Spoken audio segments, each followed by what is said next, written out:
አሁን ነገ ጁምዓ ነው።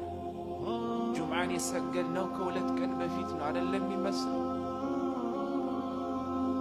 ነቢዩ ምን አሉ? ፈተኩኑ ሰነቱ ከሸህሪ፣ አመቱ ልክ እንደ ወር ይሆናል አሉ ነቢ ዓለይሂ ሰላቱ ወሰላም። በረከታቱ ወርም ልክ እንደ ሳምንት ይሆናል፣ ሳምንትም ልክ እንደ ቀን ይሆናል፣ ቀንም ልክ እንደ ሰዓት ይሆናል፣ ሰዓትም ልክ እንደ እሳት ማቀጣጠያ ክብሪት መሰል ትሆናለች አሉ ነቢ ዓለይሂ ሰላቱ ወሰላም።